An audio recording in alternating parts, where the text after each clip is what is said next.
Sup? It's Gregatron going live from the computer this time.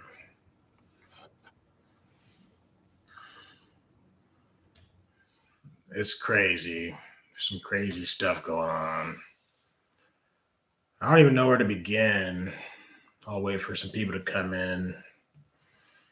Whoever wants to show up, let me know. If you're here, hit me up in the comments. Somebody's already here. Right on. Normally I stream on my phone if I do stream, but I said I gotta do this the proper way.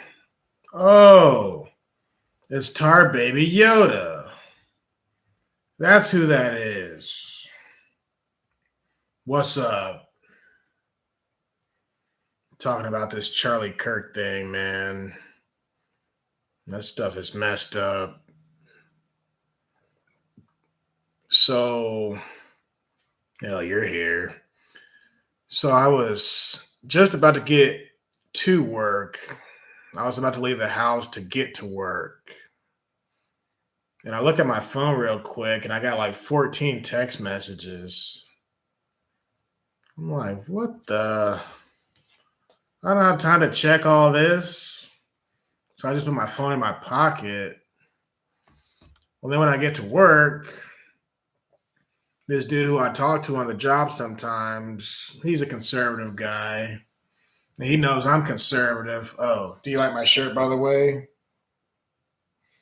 So he knows I'm conservative. We talk about this stuff at times when I have time to talk. And he's like, you heard Charlie Kirk got shot? I'm like, no. What? He's like, yeah, he got shot. And I'm just thinking, shot? He got shot. I didn't know the man was dead, though. So that's all I knew at the time when I clocked in was he got shot. Well, then my coworker, a guy who works under me, he's younger than me. He's 19. He follows him because Charlie Kirk is one of the people who woke him up. So he tells me, I'm like, he's dead? And it didn't even like click quite yet. But I'm just like, he's dead. So I was saying to him, you can't be out here telling the truth. You can't be out here spreading the message of Christianity. You can't be inspiring young people to freely think in a common sense way. I told him, you can't be out here spreading Christianity throughout the country. But it still hadn't like really registered yet. Well, then two of my other guys, they told me, did you hear the news? I was like, yeah, so-and-so told me. So it was finally like resting in that this is real because everybody was talking about it. Well, my homie, he called me on the phone like right when I was getting ready to do some stuff. And I was like, this is before I even heard my other guy tell me. I was like, or no, when I clocked in, that guy told me, well, then somebody else calls me and I'm like, I can't talk right now. I'll call you later. But I didn't even realize it was for the same thing. The homie was calling me about that. And then everybody else tells me, I'm like, what the heck? Well, then I'm like, oh, so that's why my phone has been blowing up. That's why I got all these group chat text messages going on. Because normally I got different group chats with my family members and some friends. But I had no idea that that's what they were talking about. And that that's what they were calling me about. I'm like, what? So it's like everything just kind of hit me all at once. Well, my guy at work who works under me, the young guy, it hit him really hard because Charlie Kirk was one of the guys who woke him up because he was in high school during the pandemic. So COVID is how he woke up, and he told me that. And I told him in 2020, that's kind of how I woke up also. So anyway, we were just talking about it today and how crazy this stuff is. And we were just talking yesterday about how the media lies. What up, Maina? We were just talking about yesterday how the media is not our friend. And we were talking about how we woke up. But the moral to the story is Charlie Kirk is one of the people who woke people up, people like me. So I'm like, this is insane. Like, this is, and it's not just him, but there was a lot of different people during that time who was waking people up. Benny Johnson, ABL, Jesse Peterson, Greg Foreman. Who's that other guy? Tim Pool. There's a lot of them. Kevin Samuels. There's a lot of people over this past, I would say 5 to 10 years who was waking people up. And as far as popularity goes, yeah, Benny Johnson's cool people. I watch Benny. Benny's just a little bit too animated for me at times. But that's a different story. But Benny's cool people. As far as popularity goes, Charlie Kirk, for the most part, had all them guys beat. And here's why. He had them beat because of those clips on YouTube, and I can only imagine what other sites. But he was going across the country. He was traveling for these speaking engagements probably every weekend. Like, the dude was everywhere. And he became so big that 2 weeks ago I saw the South Park episode, and it was funny as hell. Yes, it was. It was funny. And Charlie Kirk, he loved that stuff. He was like, I made it. I'm finally on South Park. And everybody was laughing and having fun. I think J.D. Vance was on there too. He was like a little midget. They had Trump on there, obviously. They had, what's that woman with the face that was falling off? Not Nancy Mace. I can't remember her name. Anyway, they had all these people on South Park. Oh, Christy Nome. Christy Nome. She was on there, and all kind of people. And Cartman, he pretty much became Charlie Kirk in that episode. So everybody was partying, everybody was having fun with it. And I remember the liberals, they were like, I can't believe he thinks this is funny. They're trying to insult him, but he's not smart enough to understand. No, it's called telling jokes. They were having fun with him, and he loved that stuff. It's not that he wasn't smart enough to understand it. He was just smarter than all of you guys. And as far as this man's intelligence goes, I thought he was a lot older than he was because he was so smart. I mean, the dude was only 31.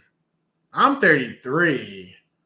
So I'm like, how is this dude younger than me? And he was so advanced and smart and sharp and intelligent. And he was just doing it, man. He was doing it.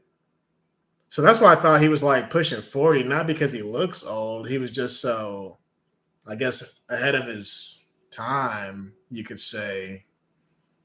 But I'm like, wow. Yeah, 1993. I'm like, how are you born in 93? So that means his birthday was coming up. Because I just had my birthday last month. I'm like, what the heck? Wow. Yeah, the way he spoke like he was in his 40s or older than that. I knew he was in his 30s or 40s. And then when somebody said he was only 31, I was like, what? Ain't no way. You're traveling the country, going to all these speaking engagements, having he didn't just debate. This man was giving speeches all over the place. That's why I'm like, ain't no way he was 31. That means 2 years ago he was just in his 20s. You were 29 years old just 2 years ago, but he was so advanced. I mean, he was younger than Benny. He was younger than all them guys. I had no clue. I had no clue he was that young. I swear I thought he was older than me. I'm like, yo. And they were talking about it at work. My whole thing was this. You know you can't beat him in a debate. You know you can't beat him in a discussion. You hate what he has to say. You hate his ideas. You hate his words. So you shooting him, you assassinating him, that is the proof that he's correct on what he's saying. Because if he was wrong, you would just prove him wrong. You would debate him. But no, these people can't accept truth. They can't. Because if he was as dumb as they say he was and wrong and all this stuff, then what's the problem? Why not debate him? What's stopping you? What's stopping you from going toe to toe with this guy? Because it's not like he was a danger to you physically, but they just couldn't take it. They couldn't take the heat, so they got out the kitchen. Whereas in this case, whoever did this, and he will be found, whoever did this was nothing but a sore loser. I want to use the word coward, but it's beyond cowardice. Like, exactly, his feelings were hurt. You know your feelings are hurt when you can't even stand toe to toe with the man. And the thing about Charlie Kirk, the dude was like the great debater. Remember that movie, The Great Debaters, with Denzel Washington? Well, that was him, you know? And the fact that he woke so many people up, it's almost like this was a matter of time because the enemy is so evil. They had to do this. That's the only way they could stop him. That's the only way. Because you can't beat him at what he does best. He was the best at what he did. And it was fun. And he would get the clicks and the shares. He was good at it. He was really good at his job. He was so good at it that they used his caricature for South Park as far as being the great debater. That's how good he was at it. Like, he was so big. South Park will only use people who are big. They would use people like Kanye West, people like that, larger than life figures. But the fact that they couldn't defeat him at what he does, they had to go the violent route. So it's like, yo, what does this mean? Does this mean everyone who is good at their field, everyone who excels in the way he did in the public eye, what this says is they're in danger? I mean, you know how many speeches and tours Michelle Obama and Barack Obama and Hillary Clinton and all these people, these book tours and all this stuff. Like, politicians go on tour. like rock stars. These people are like rock stars. They always go on tour with their little books and things like that. But no one's really ever in any real danger until Trump went during the campaign. Trump and Charlie Kirk and conservatives for the most part. And for the people who are saying, oh, it's because of his own rhetoric, that's false. Because the Democrats are the ones, y'all were bombing Teslas. Y'all remember that? Democrats were bombing Tesla dealerships, not just Tesla cars. Like they were driving through dealerships, blowing people's cars up and stuff. How are you going to blame his own rhetoric for getting him killed? Like, what rhetoric, first of all? That's what I want to know. What rhetoric was he, what was he saying with malice and hate? Nothing. Just because something's the truth, that doesn't mean it's malice and hate. That just means you hate the truth. They hate the truth so much that they had to cut the truth off. But guess what? There's other people out there who are still going to speak the truth, you idiot. The assassin, that is. What an idiot. Like, do you not think that Benny Johnson and all these other people are just going to stop speaking truth? They're still going to speak truth. And you're going to be locked up before you get to anybody else. That's a fact.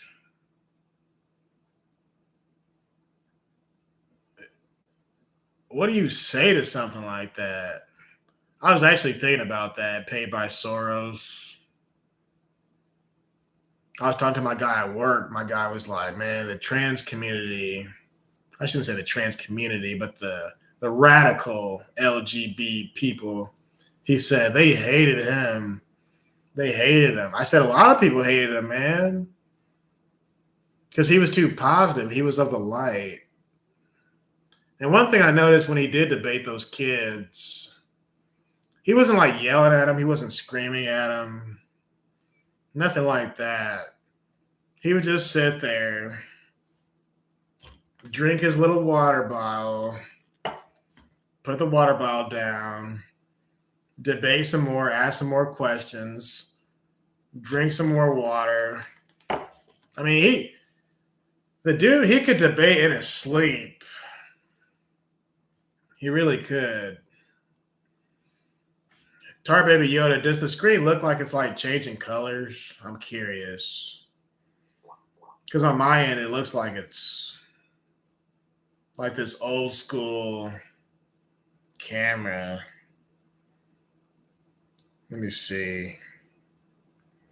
And I remember, like, after they told me at work, I was trying not to get on my phone because I already knew that's why my phone was blowing up. But when I took my break, it's just blurry. Okay. It looks blurry on my end, too. Like I said, usually I use my phone, but I decided to use the computer this time. Yeah. But it's not like changing colors. Clean off your lens. My lens is clean because I never use it. Maybe it's just dusty, but I doubt it. Yeah. It's probably just a old computer for all I know. This computer is old. You're right about that. This computer has a CD drive in it. And I got this computer for that reason because at the time I was still buying CDs, burning CDs. So it's definitely an old computer. The refrag from the light. Oh, you think so? This light right here? Yeah. Let me change that real quick. Hang on.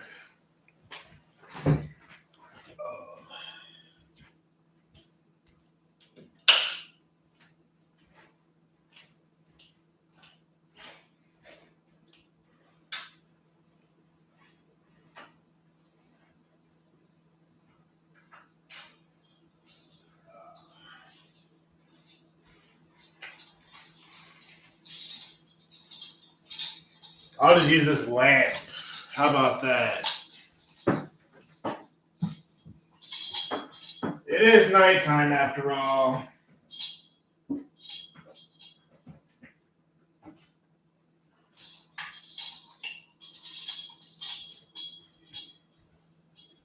How is that?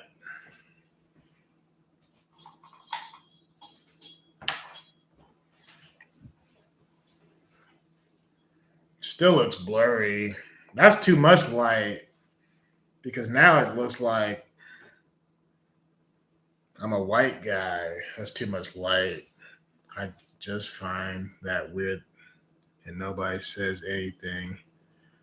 How come nobody ever mentioned Elon's being up face the day he quit? Oh, he had mentioned it. Yeah, that's too much light.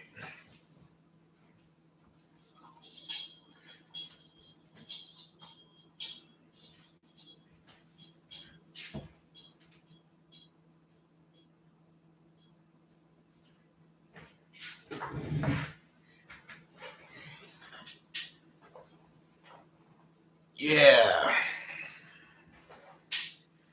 He said his son punched him. Yeah. Yeah, that's better. But yeah. These are the same people who celebrated when Trump got shot. And it's only a matter of time until the scumbags celebrate this too. They're probably already celebrating. These are the same people who were celebrating when Hulk Hogan was, well, he wasn't killed, but when he did die. These are the same people. Pretty crazy stuff. The same people. How do you celebrate a man's death? I just don't get that. As Hank would say, it's not right. What really messes me up about this is I watch a lot of these guys, and you know the guys who we watch, they are public figures, and they are quote unquote celebrities, but they're not just celebrities. A rapper or a singer is a celebrity, but what they do is a little different. They're actually changing how people view society and the world. These people have real influence. These people have the capacity to make real change. So that's why he was seen as such a threat. Because young people who were in their teens and 20s, they really were waking up. That's a fact. They're waking up like a mug. So it's not the same thing as just being an entertainer.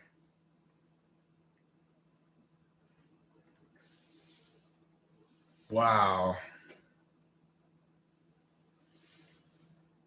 He had Elon in the White House, then he come out with a black eye and quit. What makes you talk about Elon? Is it because I brought him up as far as the progressives burning Teslas? Is that why, Mana? It shows there's 8 people here. Hit me up in the chat. Who else is here besides Car Baby Yoda and Mana?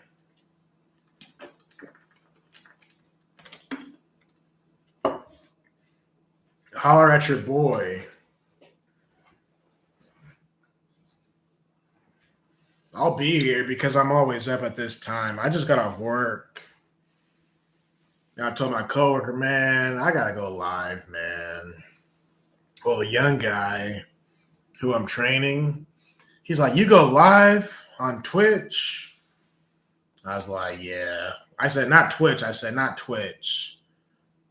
I said, "On YouTube." Maybe I'll send him this. Maybe I will.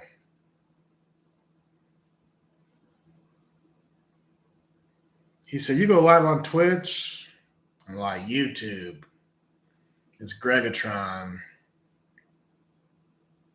He's like, "Oh, yeah."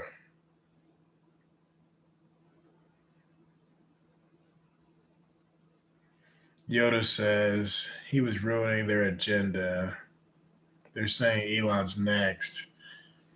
The thing about Elon, there was another CEO not too long ago who was killed. Oh, yeah. Charlie Kirk and Benny Johnson both are some of Trump's favorite people. I remember Benny was in the White House a few times, and he'd be on the airplane and everything with him. Yeah, definitely.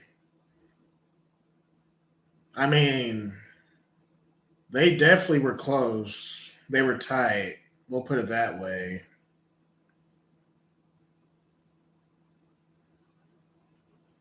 And you can try and blame security detail, but this person who did this was a professional. It was from like a football field away, you know? And you can even tell. Here's what messed me up. So there's actually footage on Instagram of when it happened, when he got hit. And it's so crazy. My coworker, he sent it to me.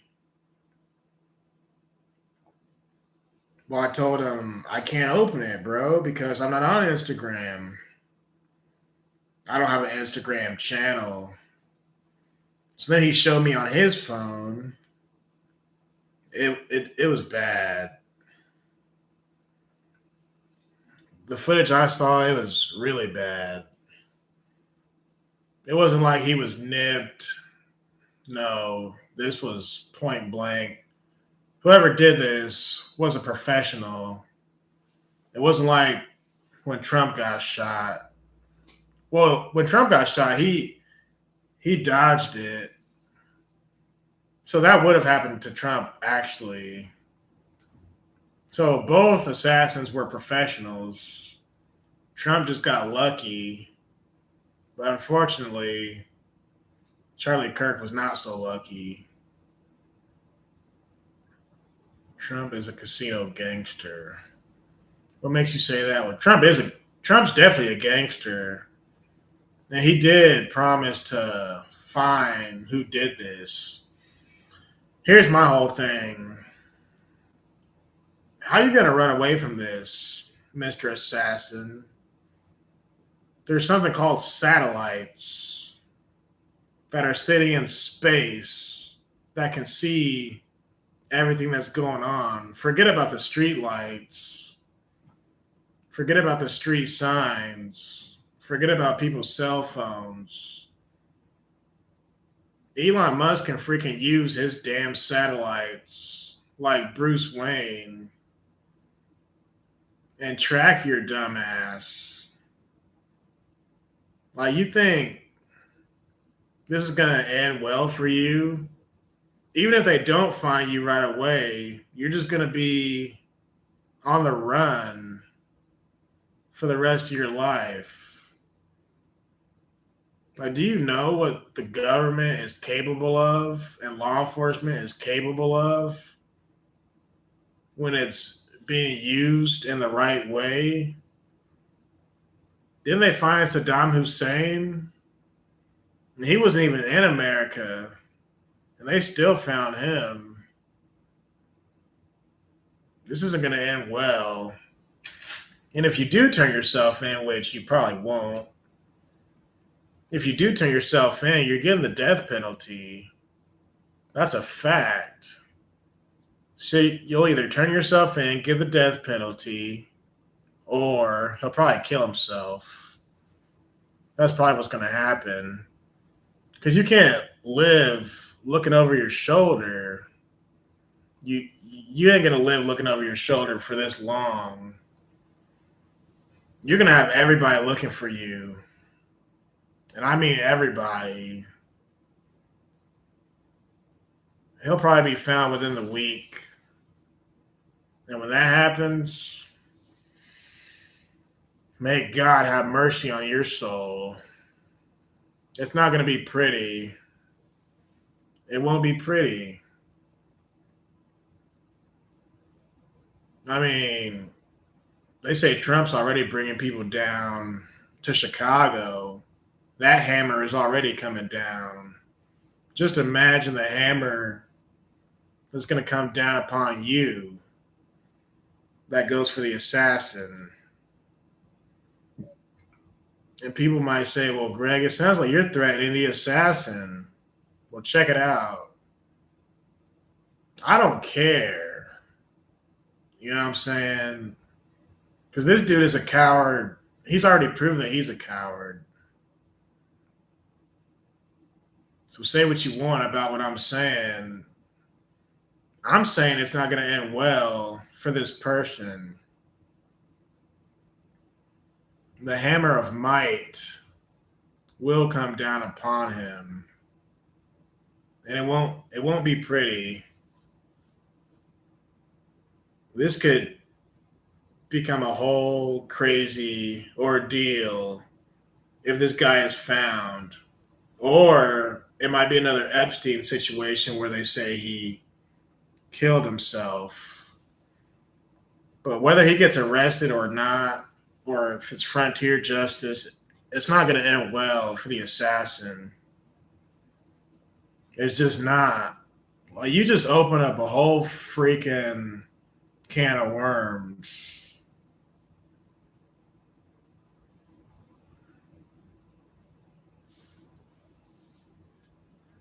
So the pieces are getting set to this chessboard.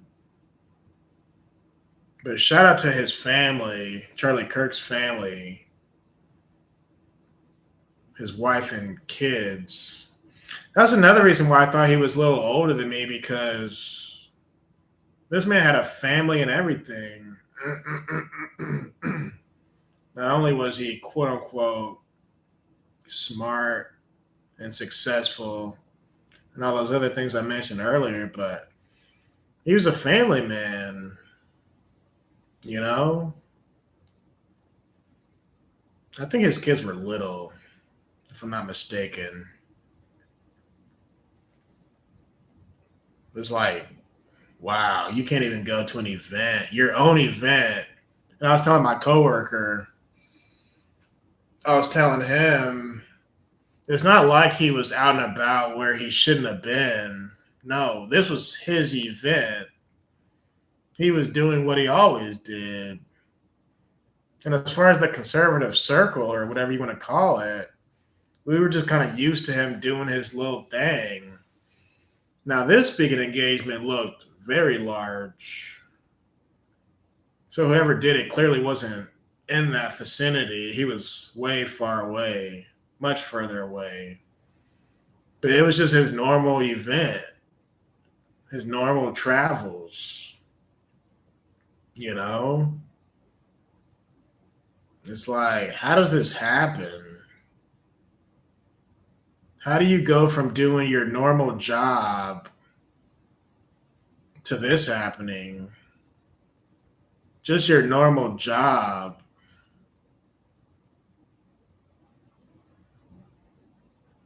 No warning. No nothing. It just happens at the blink of an eye. Did you say there's 3,000 people here? 3K? Oh, yeah, 3,000 people there. Yeah. I thought you were saying watching this video. I'm like, what? Yeah, there was probably more than that. It's possible. Because some of those arenas or convention centers, or this looked like it was outdoors, but um, there's like a maximum capacity to how many people you can fit. The place looked like it was packed. That's all I know. So if you're packing stadiums or convention centers or whatever you want to call it, you got some influence. You're doing something right if every seat is taken, you know. And he loved the people. I saw footage at one point where he was just throwing hats out, MAGA hats, Trump hats. And he would stick around for pretty much as long as he could. You know, you got to leave at some point, but I couldn't just see him just like leaving early. I couldn't see him just giving a speech and then just leaving.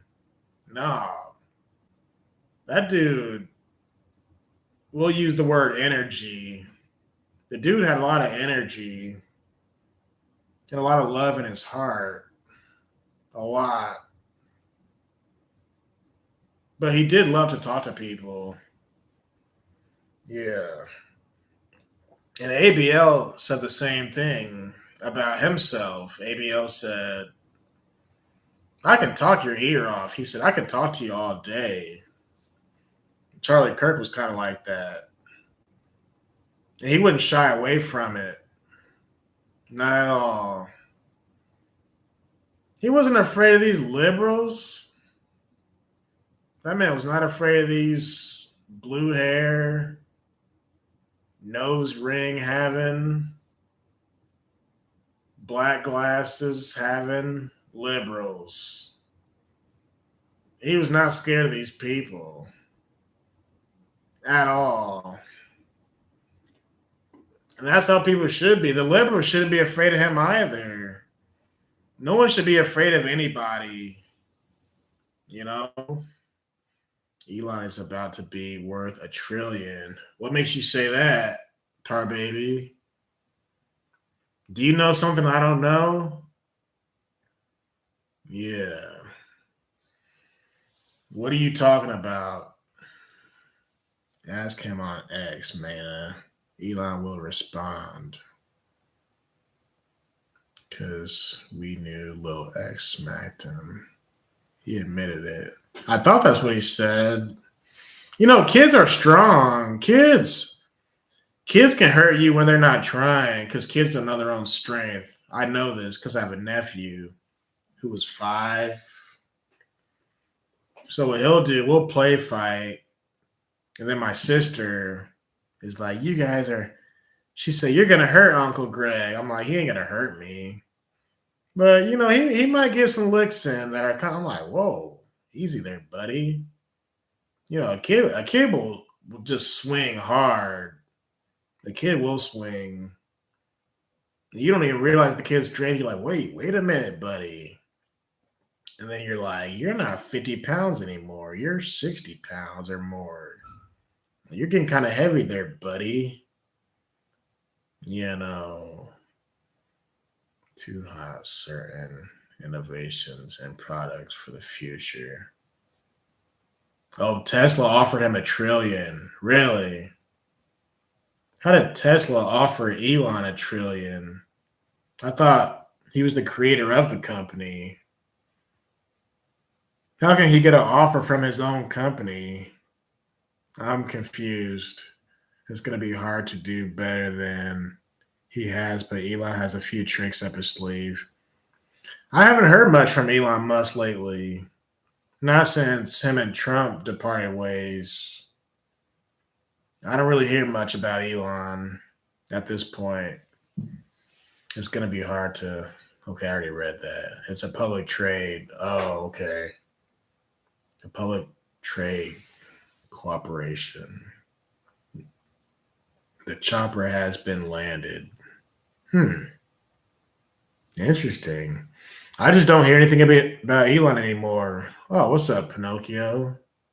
What's good with you? We're talking about Charlie Kirk a little bit. Yeah, man. I was mentioning, I didn't want to say like the Bond guys' names, but I was saying, you know who we watch. These guys are, that's what I was going to say. What up? So these guys are like public figures, right? And here's my thing. I consider myself some of these guys friends, even though they never met me in person. But I'm cool with the Bond people. And like, yeah, I would like to meet them someday in person and shake their hands. I would like to kick it with them. But I don't blame them for like being more secluded. That's for their own safety. Because they don't know if I'm crazy or if their fans are crazy or because for every fan you have, there's probably 10 haters. So my point is you just don't know, man. I think there was a caller. Was it? I can't remember. I don't want to say his name, but there was a caller on the Hake Report who was like, "Hey, man," it might have been Robert. He was like, "Hey, man, can I take you guys out to dinner?" And they're just like, "Nah, man, we're good." But they wanted to hang out, or the caller wanted to hang out with the radio show host. And the host was like, "Nah, man, we're good. We don't really do that." But like, I get it now because people are so crazy. You might have a fan or a super fan, a stan who will just act crazy. You might have stalkers. Like the person who did this to Charlie Kirk, this could have been a stalker or anything. I mean, clearly he knew his whereabouts because he's so public. But the fact that Charlie Kirk was so public, that's the proof that he really wasn't afraid. Like, you don't see Charlie Kirk walking around being armed. Not that I know of. I could be wrong. I'm sure he has some type of security detail, but I never thought of him as like someone who needed to carry heat. I never thought that he needed people around him to carry heat because the work that he was doing, I just never thought he was putting himself in danger like that. Like, yeah, you're in the public eye, but at the same time, you're just a guy who goes to college campuses and talks to people. But I didn't even realize. I knew he had haters. I knew people hated him, but I didn't know they hated him to this magnitude.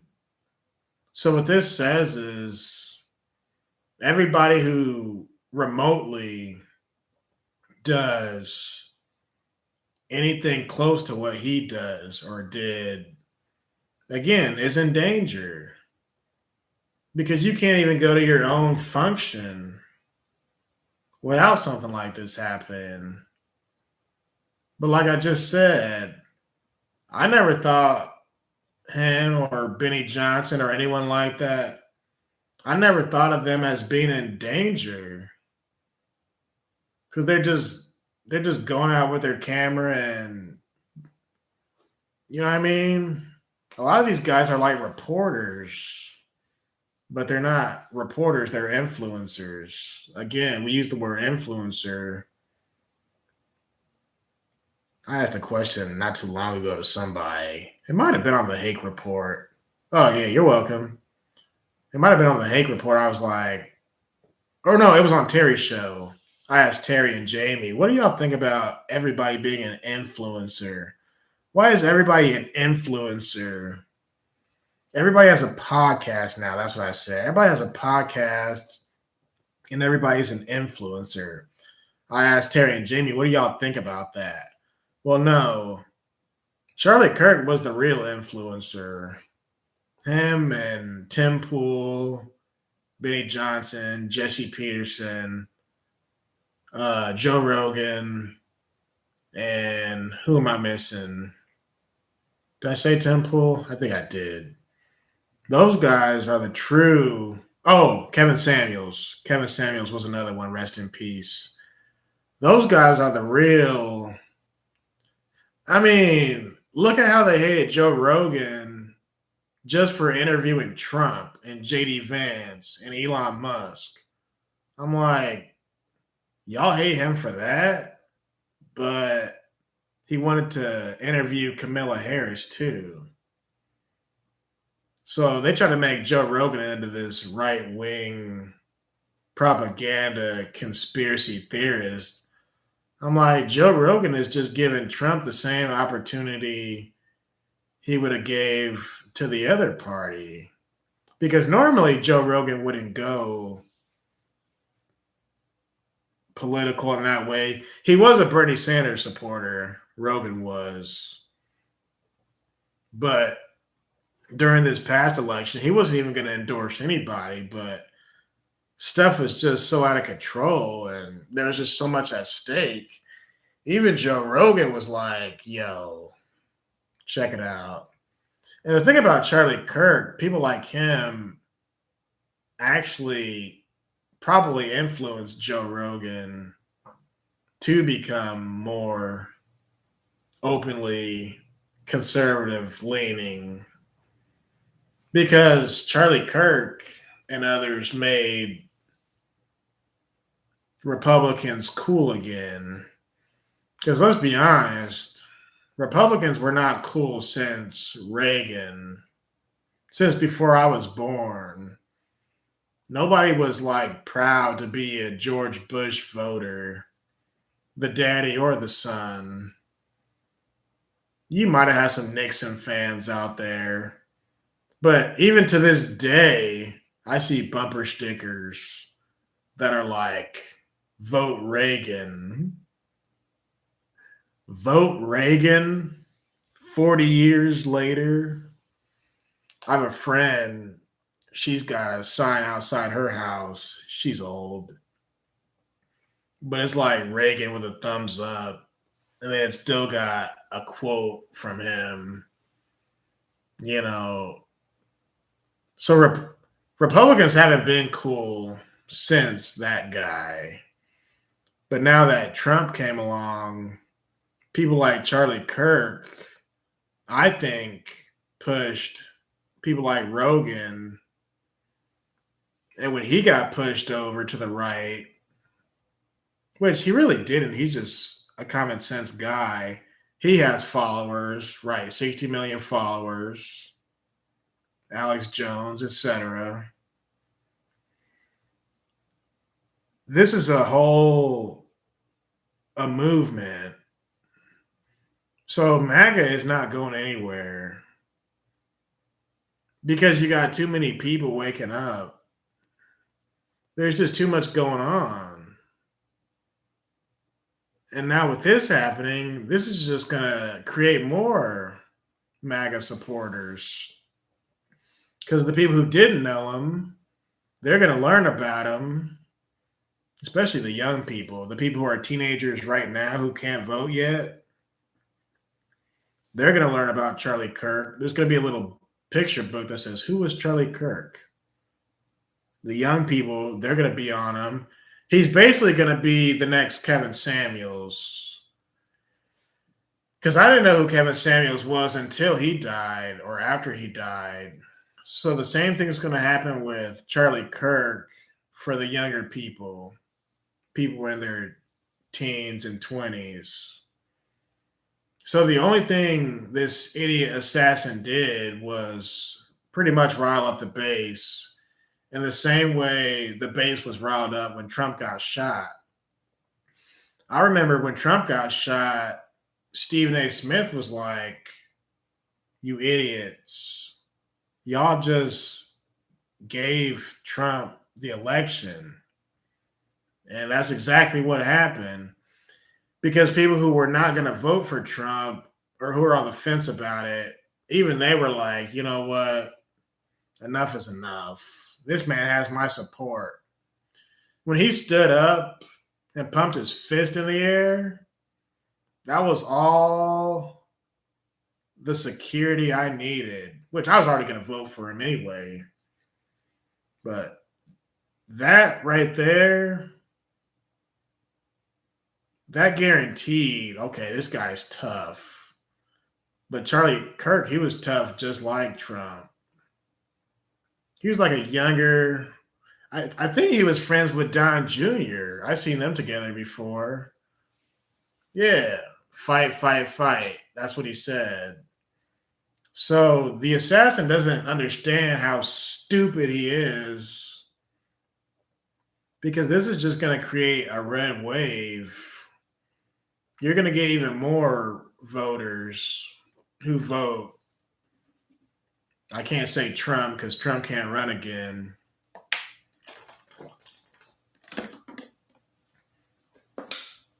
They could give this man a holiday or anything. It's going to be a red wave of people who are going to vote for JD Vance or whoever. I want DeSantis to run, to be honest. But yeah, you can't stop MAGA, man. You just can't. How are you going to stop people from making America great again? How? It's like the culture war is already on our side. Benny Johnson talks about that sometimes. He'll say, like, we got the memes, we got the culture, we got this, we got that. He's right about that. Because it's not cool to be a Democrat. It's not. And when Sloppy Joe was in office, no one was threatening Sloppy Joe.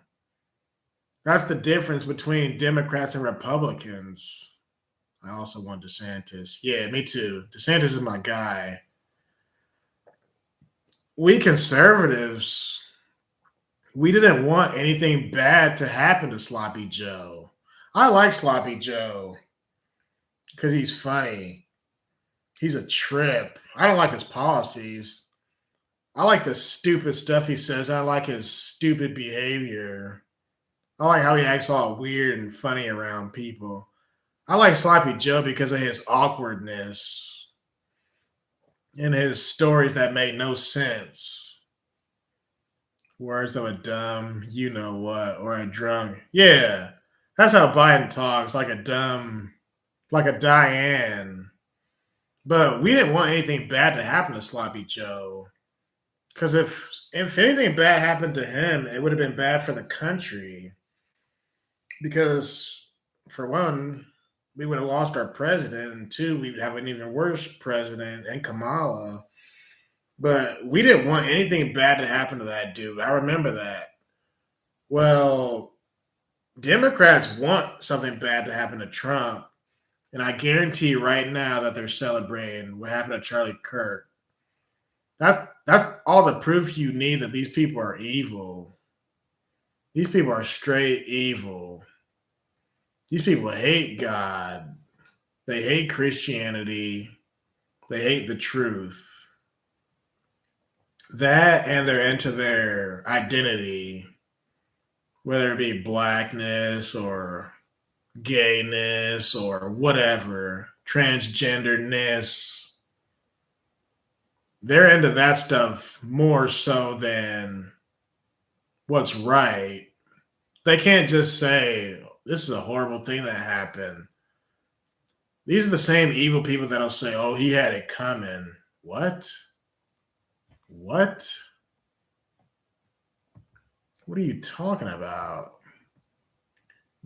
Message deleted by Tar Baby Yoda. Oh, okay. It's like, what are you even saying? Stay in timeout. Yoda, don't call Maina a hoe. What the? Maina is our friend. Maina, you're not a wrench? Hold on, man. Hold on. Let's give. Maina's been around for a while. Come on now. Okay. Maina, you have a wrench. She was making fun of Charlie's mug. His mug. Like his face? Yoda, you gotta tell me his face doesn't look like a full moon. What's wrong with that? Meaning he has a round face? I knew I should have continued talking and I shouldn't have read the chat. The only person we're missing is Chat Tard. Read the other ones. View. I'm trying to.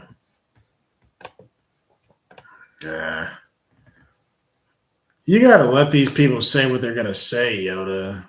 I mean, y'all fight like cats and dogs. Oh, hey, girlfriend. I'm trying to keep the peace between our two pals here, Tar Baby Yoda and Maina. See, now Maina's calling you a jerk, man. Y'all are like, you remember Family Guy, the chicken fight, Peter Griffin versus that chicken man? Y'all are like those two. Y'all fight everywhere y'all go. I think y'all are joined at the hip. Y'all can't live without each other. I swear. They just cannot. They fight. They fight. And they continue fighting. Joe Norman. Hey, I was talking about you earlier, Joe. What was it? I can't remember. Hey, Adriana Flowers. Okay, Joe. So you're a singer, right? Yes. R.I.P. to Charlie Kirk. So my coworker invited me to some karaoke sometime this month. She said she'll let me know the day. And I was like, I'm gonna have to practice and get my Joe Norman on. But I don't even think that's what it was. It was something else I was thinking. And you came to mind. Yeah. How are you feeling, Joe? Last time I talked to you, you said you were not in the best shape. Yeah. I think I hit you up in your channel post section. You had said something, but you're here, so it looks like you're in one piece, buddy. That's all that matters. But yeah, I sent Hank Pinocchio's new song, so hopefully he checked it out. I deal with chronic pain, but I am good. Okay, good. I thought you said it. You had something else going on, like out of the ordinary. Not the normal chronic pain that you have, but I thought you said there was something else going on. But you're good. That's good.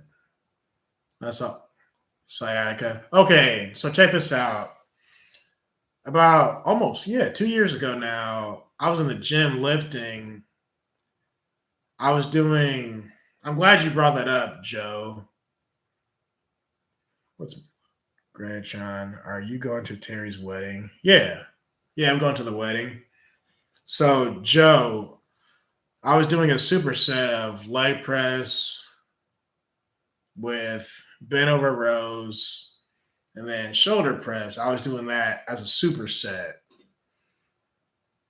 That way I could kind of hit all birds with one stone. By the second or third set of me doing that, something in my back just like popped. And I'm like, what the? So I tried to do it again, but by the second time I did that, my back was like, no.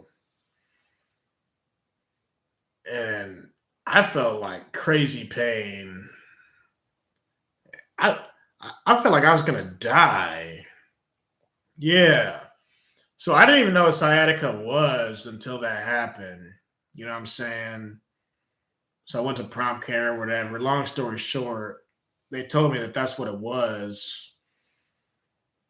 So I wanted to get surgery and get it dealt with. And the doctor's like, "You're too young for surgery. You don't need surgery for something like that." I'm like, "Why?"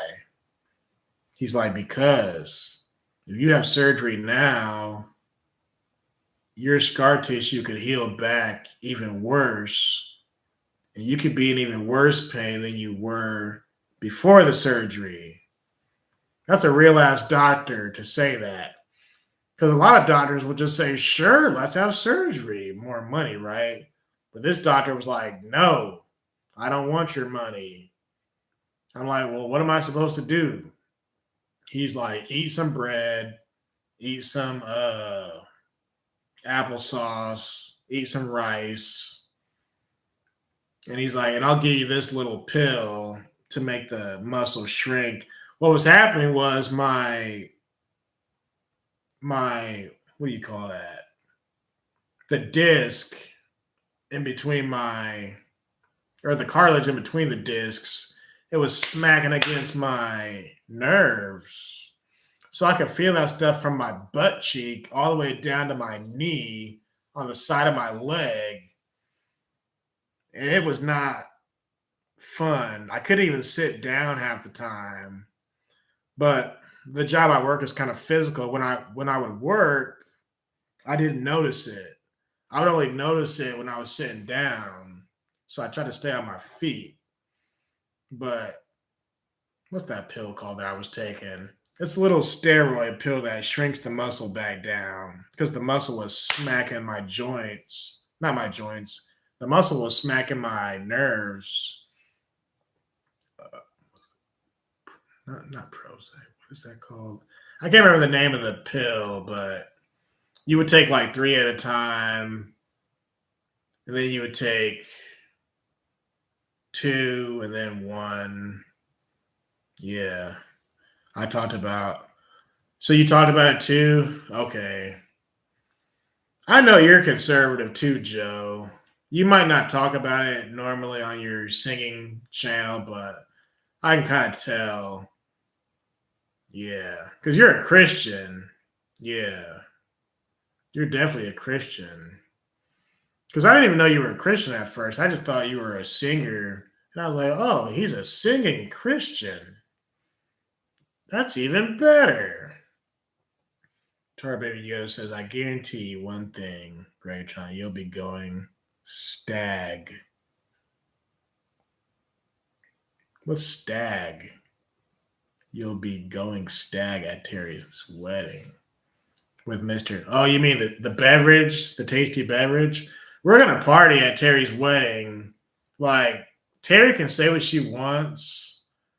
Like, of course, we're not gonna drink in the church, but she can speak for her and Jamie. But me and Mr. Matt, we're gonna party. It's gonna be a party. I got Mr. Matt's number. I got Jamie's number.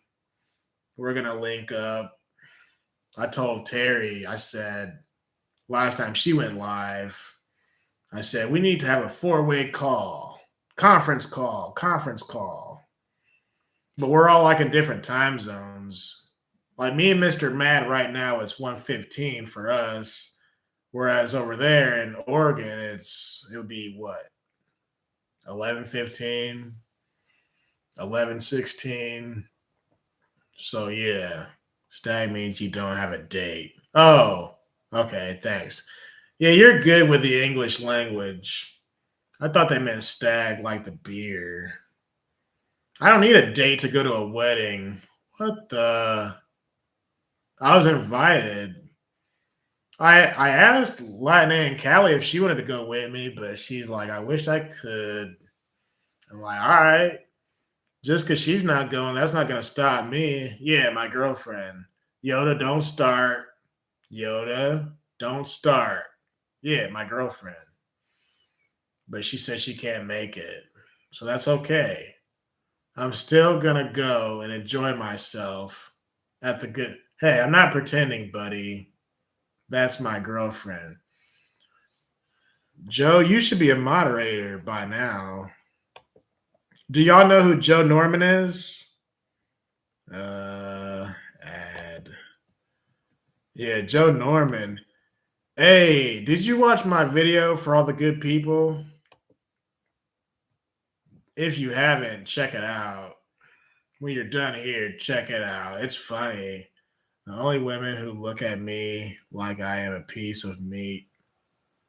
What? Oh, are vegetarians. Nice try, buddy. Nice one. I forgot you got jokes.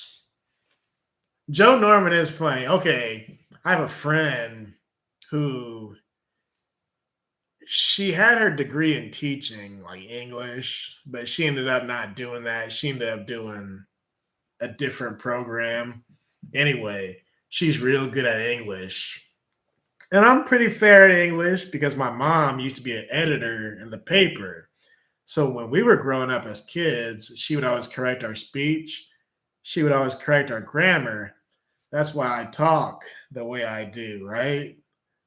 People used to say I talk white growing up. Anyway, I was talking to my friend and we would have these discussions off and on. We would talk on the phone even about how we hate the English language because she would say stuff and I would correct her speech. And then I would say stuff and she would correct my speech. Well, sometimes, yeah, I talk white, right? Well, sometimes I would say something that sounded right to me, and she's like, Greg, no, that's not right. You say it like this. This is how it's said, Greg. And I would say to her, I hate that. I hate that. Why can't it be this? Why does it have to be that? And we would have these discussions. What's the main example? I can't even think of it. But some of those words and some of those, I guess you could say, terms or phrases, whatever you want to call it, it's like it makes me want to pull my goatee out because in my brain it sounds proper, but that's not the right way to say it. Not at all. I'm like, damn the English language, man. I was born in America. I was taught how to speak English. And to this day, I can't speak proper English. Like, proper English is like too proper, you know, because even people who grew up proper, they don't even get it in many cases. What bugs me right now is how everyone is saying at the yeah. At the end of the day, so you said that when you went live one time, and you said at the end of the day, I go to bed. I was saying this to this lady I know. I said, at the end of the day, I go to bed. And she's like, what? What are you talking about? Because she had said at the end of the day, I'm like, you said at the end of the day, I'm telling you, I go to bed at the end of the day. So then I started saying, at the beginning of the night, or at the end of the night, what they should start saying is at midnight, or no, one time I was like, at the end of the day, I eat a midnight snack. Yeah, I can't spoke. You mean I can't speak right because I'm Mexican? Nice try.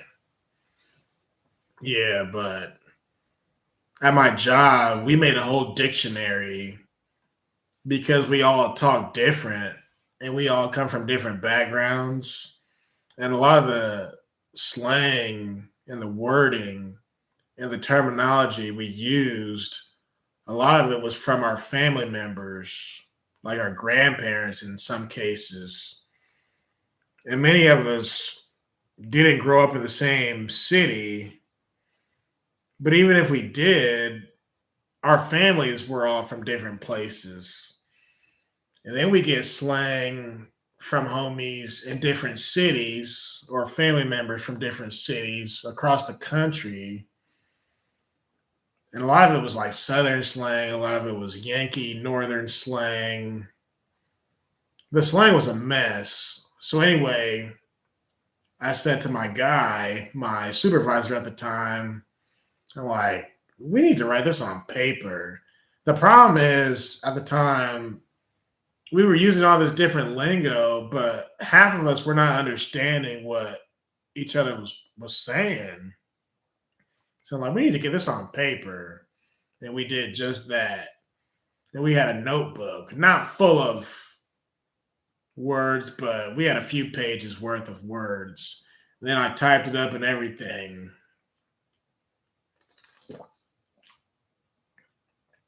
Oh yeah. I just met Joe Norman like this year. Joe Norman is cool people. Because I think I asked you to sing. Was it Jolene? No, no, no. It wasn't Jolene. It was Fly Me to the Moon. What's Tar Baby Yoda saying? 3 gay guys get into a hot tub and a big glob of. Come on, man. Why you gotta. What are you talking about? And a big. I don't want to read the rest of this, but it's Tar Baby Yoda. I can't help it. Get into a hot tub, a big glob of semen rose to the top in the middle of them. And one of the gay guys said to the other one, too, who farted? Yeah, I heard that before. That's an old joke. That's almost as bad as. No, I'm not going to say that joke. You're trying to make me repeat stuff and then get my video taken down. Yeah, he was right. This is Tar Baby Yoda. He's a trip. He's harmless. He's vulgar, but he's harmless. What a mess. Who farted? Terrible. Anyway, so we made our own dictionary for all this lingo, and it's funny. This was almost 10 years ago. Gratron or a clip you sang sus stuff. If you say so. Oh, I was talking about Joe Norman. So yeah, I was on YouTube messing around one evening, and I'm like, what's this? And there's this guy singing. I'm like, this guy can kind of sing. So I think I was doing stuff around the house, straightening stuff up, cleaning, whatever. So I just kind of put it on my Bluetooth speaker, and it was Joe singing. I'm like, man, this dude can sing. I think he calls those concert streams. Am I right about that, Joe? You call it a concert? That's when he does multiple songs. I'm like, man, this guy's good. So then I just jumped in the chat one of the times. Yeah, concerts. So I just jumped in the chat. And then maybe the next stream, you had other people on there with you. So I subscribed to him and jumped in the chat. I found out he was good people. He found out I was good people. We've been friends ever since. Yeah. That's what YouTube is all about. Which, that's how I met many of you guys. Well, I met you guys through like Jesse Peterson and stuff. But Joe, I just found Joe on accident, like pure accident. He's saving himself for a 55-year-old potbelly. You're thinking chat tard. Monday night, I am going to have a birthday live. Okay, cool. I thought about going live on my birthday, but I was so busy. I went to my birthday was on a Monday, so I'm not celebrating on a Monday. So then I celebrated that Saturday, which was August 30th. Well, I went to a funeral that morning. Then I went to my birthday party in the afternoon. And then we went to my sister's house after that. And then we went back to my house after that. So there was no way I was going to be on YouTube that day. Thank you, sir. I turned 33. Well, that's what I was saying earlier about Charlie Kirk. I was like, I thought that guy was older than me because he was so ahead of his time. This dude was only 31. So how old are you gonna be? Okay, September. Okay, 61. Okay, cool. September 18th. Right on. I'll definitely have to stop by and say what's up.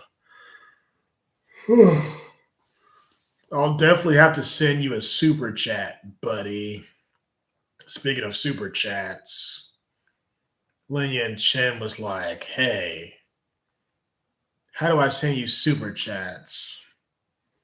I was like, I don't want super chats, man. He's like, why not? I was like, because I don't want YouTube to be a job for me. I want YouTube to be something fun, just something I do for fun. You know, it'd be different if I didn't have a 9 to 5. The whole purpose of this channel was because I used to rant and rave when I was in high school. And my buddy was like, you should just start a YouTube page. Because I was always talking stuff. And I was always complaining about whatever mess was going on. So this whole channel was for fun. But I don't want to get paid for it. Now, YouTube will actually monetize your video for you if you're not even trying. Like if you make a video that kind of blows up or goes viral, as they say, YouTube will be like, oh, look, we're going to monetize this video. But I'm like, I didn't want my video monetized. Here's the problem with monetization. It's cool because now you can make money. The problem is now you get all these stupid YouTube ads. I'm like, I hate that. Like, I don't want people to watch an ad just to get to my video. Like, screw that noise. There's some ads that'll be like a minute.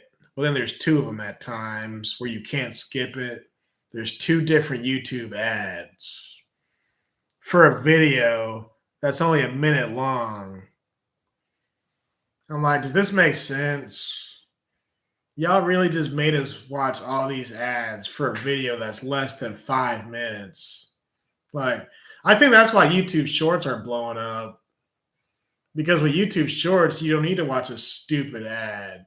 A short will go viral before the actual video, and you can watch it before, or you can watch it without a stupid ad. You know what I mean? Because I remember, and I talk about this all the time. Yeah, I hate ads too, Joe. We've been on YouTube before YouTube even had ads. Like, I was on YouTube before my niece was born. My niece is 11 now. It's $15 a month to not see. I'm not paying that. I'm not paying YouTube to not see an ad. That's a scam. How are you going to charge somebody to watch YouTube the normal way, the way you're supposed to watch it? Is that YouTube Premium? Is that what that is? Or Plus, whatever they call it. It's definitely a scam. It's kind of like, you remember McDonald's with the double cheeseburger, and then they came out with the McDouble. The double cheeseburger used to be $1, right? Then they're like, well, we're going to make the McDouble. Then the McDouble was $1. The difference is the McDouble was missing one slice of cheese. But people were like, this is dry. I can't eat a double cheeseburger with only one slice of cheese. I need a double cheeseburger. Well, then they upped the price on the double cheeseburger, and it was like, let's just say $2. Or no, it was like $1.25 or whatever. So you're really charging me 25 cents for one slice of cheese. So instead of the double cheeseburger just being a normal dollar or whatever it was, now you had to pay more for something that was already supposed to be in place in the first place. It's like, don't fall for these scams. Red Dirt Farm told me years ago that Latin and Cali wasn't right in the head and crazy. I haven't seen Red Dirt Farm. He's friends with William from California. Yeah. Me and William talk at times. I put William in my shout out video. Yeah, I put Joe. Everybody who's here right now. Actually, no, I don't think I put Maina in there. I sure didn't. I also forgot to add Clay. Clay and Bill Lockwood, I forgot to add in my shout out video. I did watch your video. Yes. I call them all the good people. You want me to tell you why I came up with that? The good people? Because no man is good, right? When I was in high school, I had a substitute teacher. I'm not going to say his last name. I don't want to dox him. So I had this, he was a permanent sub, meaning he had 40 hours a week regardless. He was always at our school. And if he wasn't at our school, he was at a different school. But he was a permanent sub, they called him. Anyway, he was real respectful, real proper. He would call us sir or ma'am. Or he would say Mr. your last name or Miss your last name. But usually it was sir. Anyway, this girl in my class was like, why do you always call us sir and ma'am? Why don't you just call us by our name, our first name? And he was like, I'm just showing you that I respect y'all. I'm treating y'all as adults. And I thought that was so cool. I'm like, wow, there's a substitute teacher in here calling us sir and ma'am as if like we're his boss. We kind of are his boss in the sense that he's here for us. Because with no kids, there can be no teachers because there's no one to teach. Anyway, she kind of just walked it off. Well, that started to trickle down to me and my buddies. So now, me and some of my friends, we started calling each other sir. What up, sir? Well, then that morphed into the good sir. So I would have a specific homie who we would say, the good sir. It went from being the sir to the good sir. So then we started calling each other the good sir. The good sir.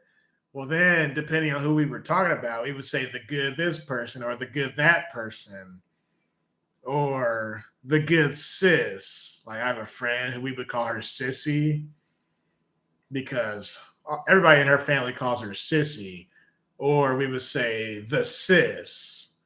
But sometimes I would say the good sis. So it was the good sir, or the good this, or the good that.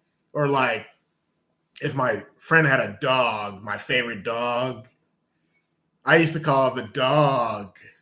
You might be thinking the good dog, but no, I would call the dog the good sir.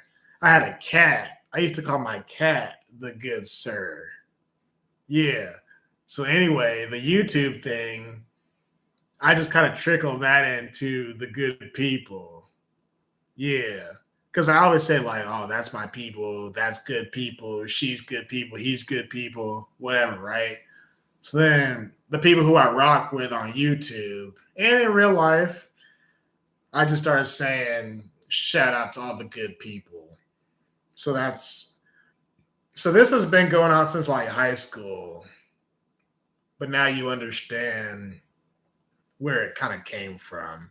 This all started because of a substitute teacher who was from the military, who was cool as heck. Speaking of him, I actually saw him, at the end of the day? I actually saw him at the grocery store not too long ago. He, for the most part, looked the same. He gained a little bit of weight, but that guy had an impact on my life because he was so respectful. He really did set an example on how to treat people. Like, we're kids. And some of us were knuckleheads. You got your little class clowns. You got your little kids who are disruptive at times. But this guy treated us with kindness and courtesy. And I guess you could use the word understanding. But he never like raised his voice at us, or he was so cool that he made us want to behave. And I'm not saying like everybody in the class was like misbehaving all the time, but you'll get some kids who kind of don't want to be there. But whenever he was teaching, he never had a problem with any of us because he showed us love as kids. He showed us love. So as a kid, you don't have a choice but to show that reciprocal love. And to this day, I call people the sir and the good ma'am. I have a cousin who she passed away some years ago. I used to call her madam. Madam? And her daughter, my other cousin, I would call her ma'am. So sometimes when I would visit them, I'd be like, ma'am? And then my cousin would be like, sir? I'd be like, ma'am? She'd be like, sir? And then I'd walk into their house. I'd be like, I'm here to see the madam. And then my cousin's like, madam, the sir has arrived. We're funny. Me and my family, we're funny.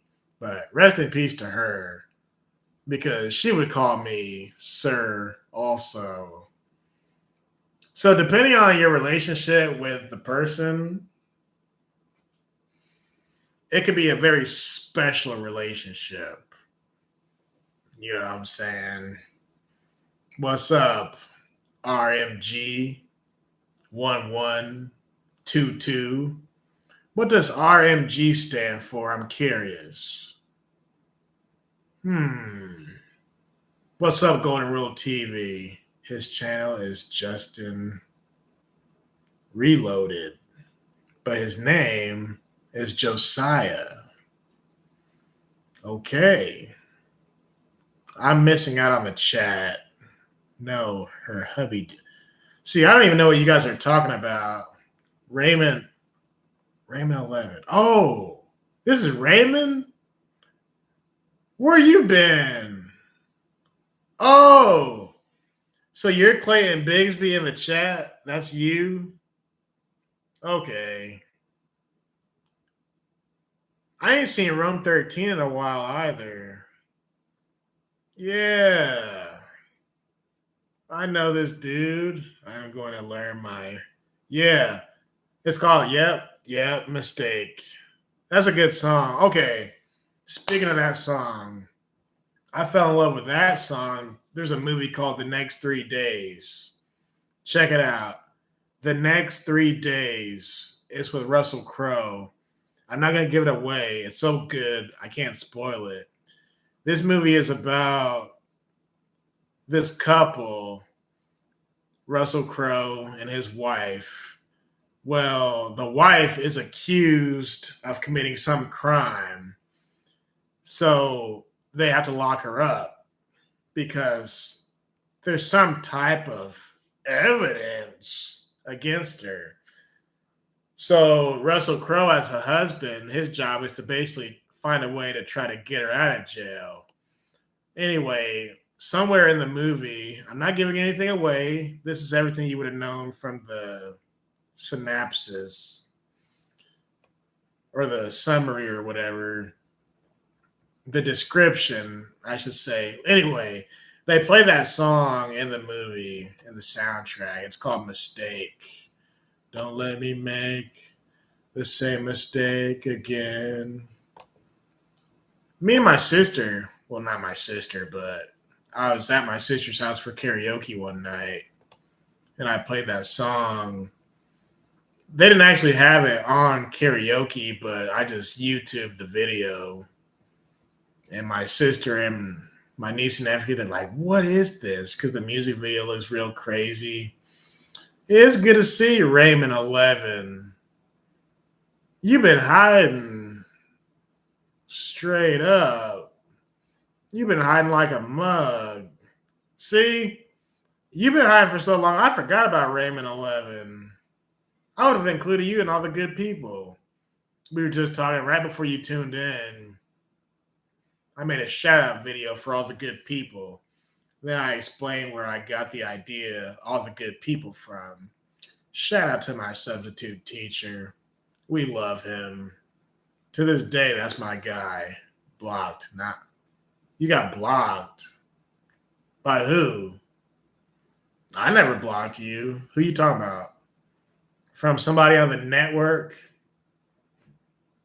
Uh-oh. Well, regardless of who blocked you, you're always welcome here. You know why? Because I don't block people. You like my shirt? Oh, Hank blocked him. Well, yeah, you can still come to Gregatron's channel, other channels, not you. Yeah. Artie Art, he reached out to me not too long ago. He's doing fine. Yeah. Well, don't get yourself blocked, man. Yeah. I don't know what was said, but if you know it's something that might get you blocked, try to avoid it. It's one thing if you don't know. I didn't know this person was going to block me, but in some cases, depending on who you're dealing with, you have a pretty good idea of what could tip somebody to blocking you. Well, you know what? This person might be doing too much. I'm going to block this person. You know, you got to know who you're watching. You got to know who you're listening to. You know, I wonder if you were given a warning like, hey, knock it off, buddy, before you were blocked, or did you just get blocked right off the bat? My shirt says, sir, your shirt doesn't say anything. Your shirt reads, in my defense, I was left unsupervised. Your shirt reads, sir, because shirts can't talk. That's personification. Okay. See, I know my English, but my friend, sometimes she still comes over. We'll like playfully argue about grammar. And she hates when I do it because she does it to me all the time. And then when I do it back to her, she's like, ah. My whole thing was when people say he or she, I had to learn that in college because when you have something like a family, you want to say, my family is going to their event. You want to say their because family is multiple people, but family is actually a single entity. It's a thing. So you say, my family came to its event, right? Or like when you say the name of a business or a company, you don't say, I love Red Lobster. They have some good food. You would say, I love Red Lobster. It has some good food. Because Red Lobster is an entity. It's a single thing. Yes, there are people who work at the restaurant, but when you're referring to the restaurant, you say, it is good. It has good food. You don't say they have good food. But like I said, I didn't learn that till I was in college. But normally I would have said they have some good food. Or you would say they're the bomb. No, they are not the bomb. It is the bomb. It being the restaurant is the bomb. Yeah. Or like Google. You could say Google, they don't know what they're talking about. No, it doesn't know what it's talking about. because Google is not a they. Google is a object. It. Hey, having Dylan Burns on for what? Yeah. Does that make sense? Hey, even ban Robert. Yeah. I kind of like Robert. Robert was funny. Robert was cool people. Robert was a trip. Oh yeah. He he would say some. Robert was harmless. I would not have banned Robert because he was harmless. Robert meant no harm. You know what I'm saying? It's one thing if you're like mean and nasty, but he wasn't that type of person. Did you hear the way MSNBC? A little bit, a little bit. They try to say, well, first of all, my punk ass governor, he tried to say political rhetoric is at an all time high. And when these things happen, it's a backlash of their own rhetoric. Like, really? That's what Pritzker said. Pritzker's name should be Prick, sir. MSNBC, I don't even want to watch that trash. You know it's called BS Now, right? BS Now. Yeah, MSNBC. What exactly did they say? They're basically blaming it on Charlie Kirk, you know, because they don't want to admit that they're the ones who have been stoking this division. Like these people they've been calling Trump Hitler for the last 10 years. Like, what did you think was going to happen? When Trump got elected the first time, Charlie Kirk would have been in his early to mid 20s. They've been calling this man Hitler, and everybody who supports him, they call us, if you're white and you support Trump, they call you a white supremacist. And if you're black and you support Trump, like me, they call you a Uncle Tom. So regardless of how you cut the pie, they're going to call you names. You know what I'm saying? They said first they aren't sure if it was a Trump supporter. See, they would like it to be a Trump supporter, obviously, because they're not going to admit when it's their people. Whenever their people do something, which is all the time, by the way, they'll make it about something else. They won't just make it about the person who did the act. You got the Roe v. Wade riots. You got the Black Lives Matter riots. You got the Antifa riots.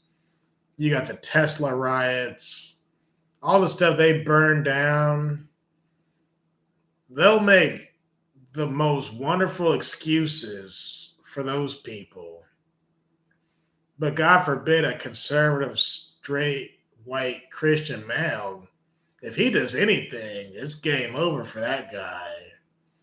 I mean, look at how they're covering this train incident in North Carolina. They're trying to sympathize with the killer for being mentally off, for being mentally disabled, or whatever they want to call him. It's like, why can't we sympathize with the victim who wasn't doing anything, who wasn't hurting anybody? Why don't we sympathize with her? Why are we sympathizing with the scumbags? And this thing with Charlie Kirk is no different. They can't even sympathize with Charlie Kirk and his family at this time. They're going to find a way to sympathize with the assassin. That's how sick these people are. These people are twisted and demonic and sick. Like, I knew people were evil, but I didn't know they were this openly evil. How do you be that evil? I say, how do you be? That's bad grammar. How are you this evil, blatantly in our faces on national television? that's just pure evil. Like, I don't need to be on national TV to speak common sense. But these people are millionaires. It's their job to tell us what's going on. But instead, all they do is spew hate. And they're getting paid to spew hate. Whereas Charlie Kirk was not spewing hate. And he had his own business. And he had a bigger influence than Joy Reid, Don Lemon, Tiffany Cross, all these losers. And then you got your people like, who's the roly-poly guy? Roland Martin. And who's the other guy? Rashad Ritchie. I wonder what they're going to say about this. They're probably celebrating, to be honest, because they're so evil. But these people need to be watching what they're saying, because you should not be openly celebrating this type of stuff. Because if you're too evil, for all we know, they could get shut down. Their little platforms could get shut down. You shouldn't be celebrating anyone's death, whether it be a murder or what have you. You don't do that. Like I said, that's the difference between a conservative and a liberal. Even when Sloppy Joe was falling down the stairs, we were not celebrating that. I was like, what the heck? What's wrong with Sloppy Joe? This man's falling off the stage. This man's falling off his bicycle. This man's falling up and down stairs, tumbling up and down stairs. I'm like, this is not good. This is not okay. Is he okay? But like just 2 weekends ago, people were like, I hope they wanted Trump to be dead. But Trump had no signs of him being dead. Why? Because you haven't seen him in a couple of days. On a weekend, by the way. That's the proof that these people are evil, man. These people are pure evil. Like, how are you going to wake up in the morning and pray for someone to be dead? And you're open about that. It's one thing if you're evil, but to tell everybody around you that you're evil with no fear of any repercussion, that's what's insane to me. It's like they brag about who can be the most evil.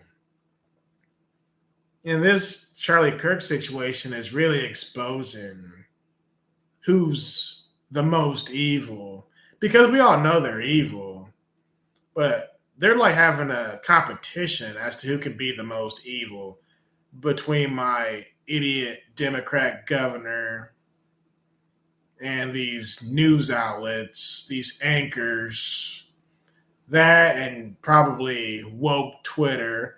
I thank God I'm not on social media. Many are not just evil, they're mentally ill. They're demonic, bro.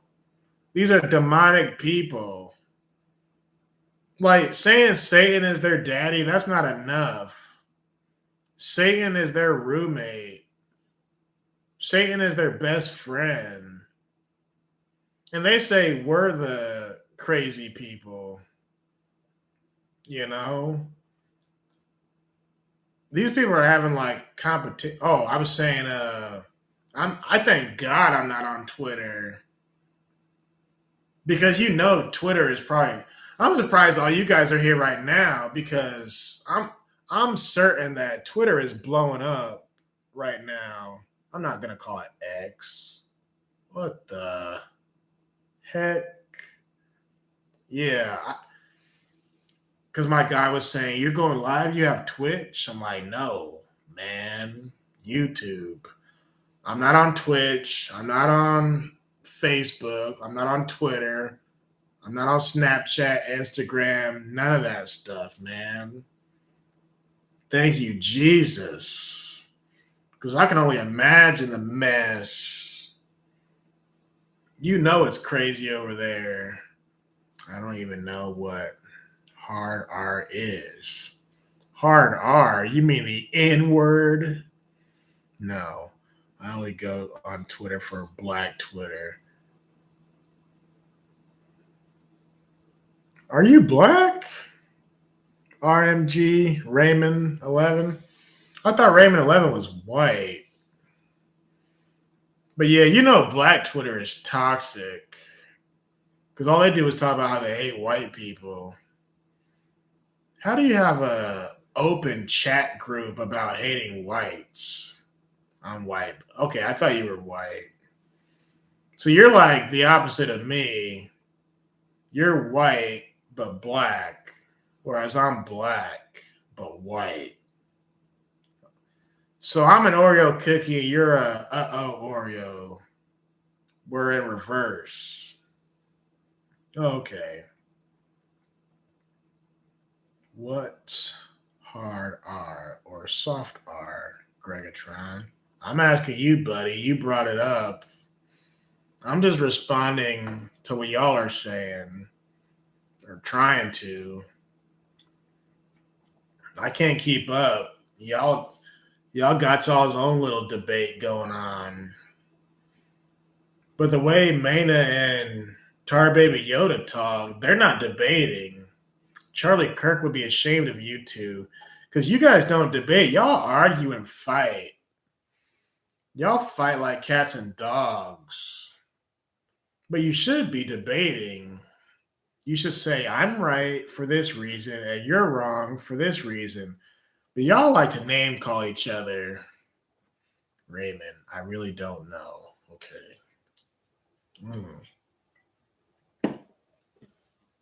Yeah, man. I just wanted to get that off my chest. Can't debate a moron. Gregatron. Are you saying Mana is a moron or Tar Baby Yoda? Or both? Who are you referring to? Golden Rule TV. Oh, so Tar Baby Yoda is saying that Golden Rule TV is saying that Mana is a moron. Only Bond moron I know is Mr. Pink. Mr. Pink is a little bit of a hater. Yeah, that's okay. That's okay. Show Mr. Pink some love, man. I'm not with all the name calling. Some of you guys are brutal. This is why hate calls y'all the scum of the earth, the snake pit. Man, F that dude. He's not morally straight. Come on, man. Be nice. Be nice. Golden Rule TV, man. You don't need to stoop to the level of using profanity. That's not you, man. See, Mr. Pink is bringing the demon out of Golden Rule TV, and Hake is bringing the demon out in Tar Baby Yoda. There's too many demons going on around here, man. Hake, Yoda, what's going? So did Hake block you too? Yoda, what's going on, guys? Man, I thought this stream was gonna be about love and peace. Then y'all show up. Mr. Pink is the opposite of cool. Yeah, well, it's okay because he's not here right now. He's probably elsewhere doing something, doing his thing. Yeah, I thought this live stream was going to be about love and peace. Y'all up here talking stuff about people. Man. Can we have a Charlie Kirk stream in peace this one time? And then we'll talk stuff on Terry's show. How about that? How about that? Catch me outside. How about that? Meet me outside. How about that? That woman. Man, I thought it was going to be love. Yeah, weren't we talking like about positive stuff earlier? In the beginning, I got off my chest how I found out about the news. Then I got off my chest how I felt about it. And then we started telling stories and whatnot. We all love homie. Charlie Kirk or the Hake Report. But I was saying earlier, a lot of these guys are public figures. It's a shame that you have to look over your shoulder as a public figure. That's a shame. But my point is, I was just getting stuff off my chest, and here you guys come talking bad about each other. What's that all about? Are you guys really talking bad about each other? Or are you just joking? Because something tells me in some cases, not in all cases, but something tells me that this is like an act. You guys are just going at it just to, that's your way of having fun. That's your way of showing your affection towards one another by bad mouthing each other. Because some of you, I don't think it's possible for you to like say nice things about each other. Like, I'm not sure if Golden Rule TV can talk good things about Mr. Pink. He might be like, the hell with that. Only bad things. Come on, man. You can't think of one good thing about Mr. Pink. Not one. Mana says, don't be offended, Gregatron. No, I'm not a beta. I'm not offended. I'm just saying you guys fight in some cases wherever y'all go. But maybe I should be honored. Whoa. Golden Rule TV says 0. He can't say not one thing good about Mr. Pink. But maybe I should be honored that the snake pit is here.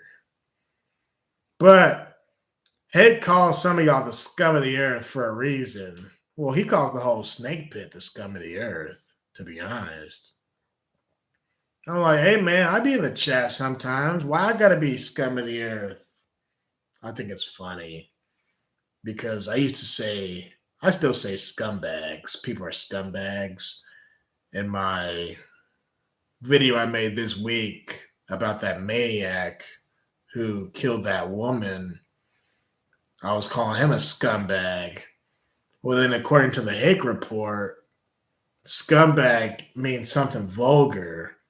I'm like, since when? Scumbag just means you're a terrible human being. You're a lowlife, a coward, a phony. These things could be described as a scumbag. But according to Hake, somebody told him scumbag means something else. I'm like, forget that. I've been saying scumbag since the Steve Wilkos show. And I'm going to continue to say scumbag.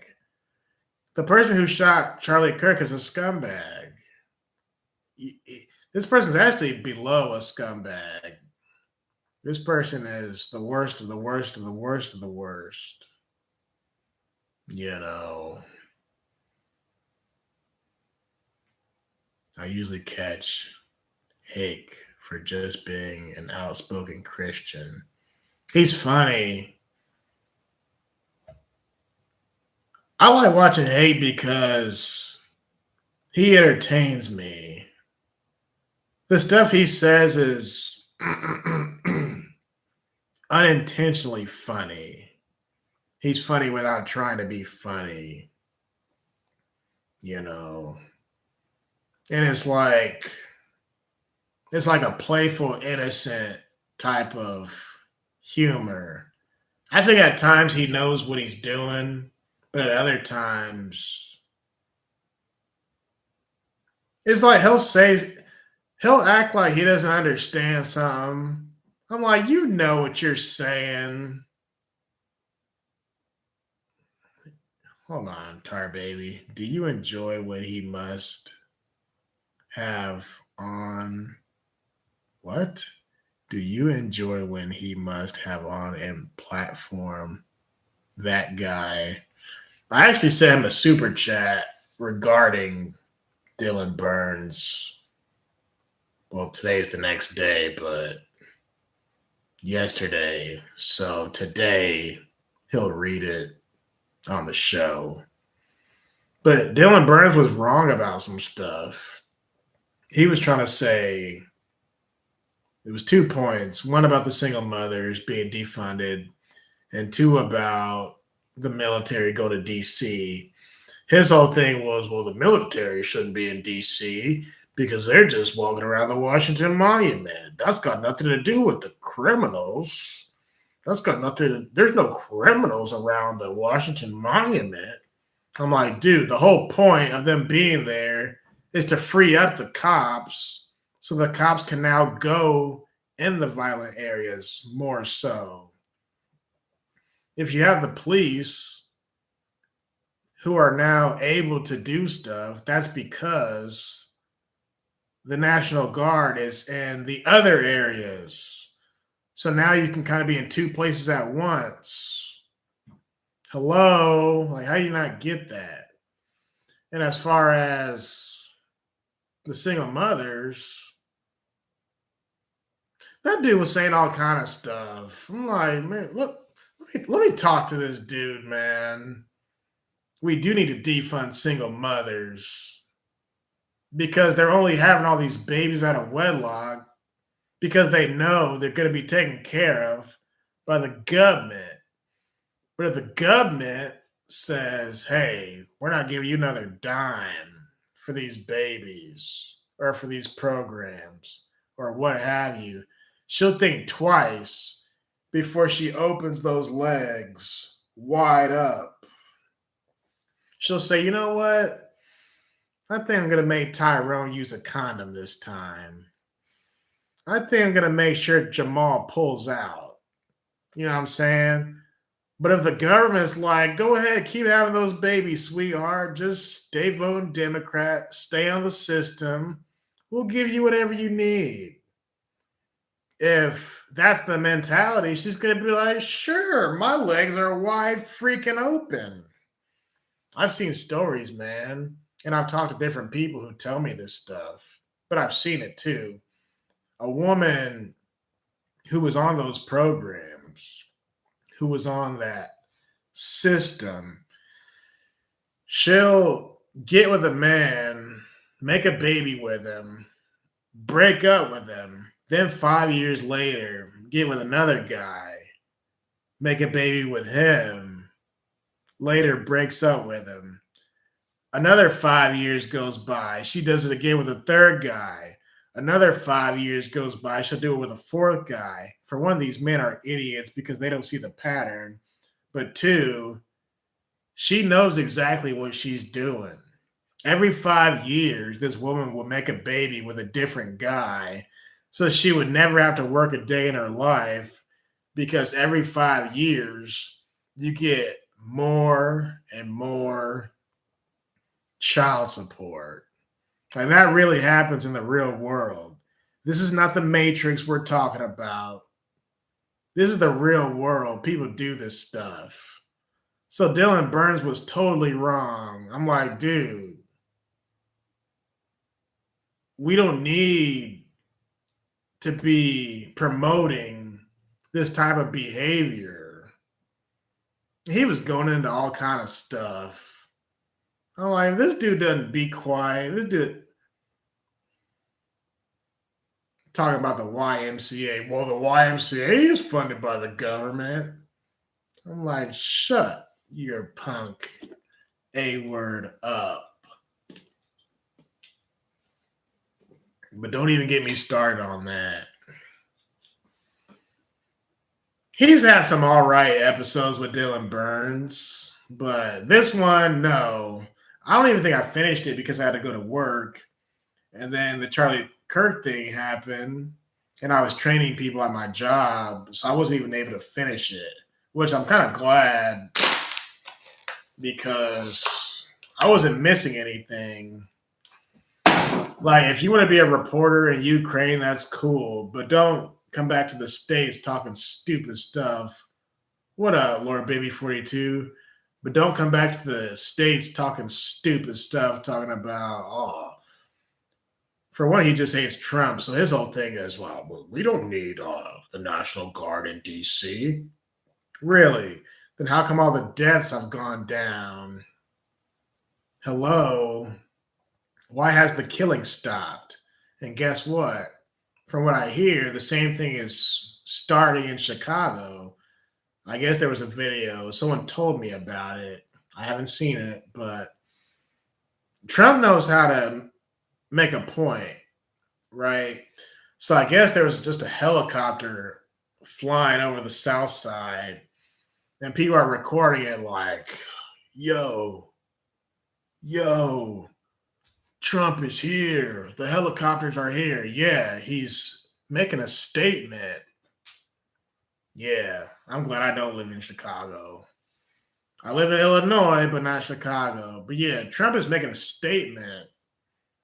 The thuggery is over.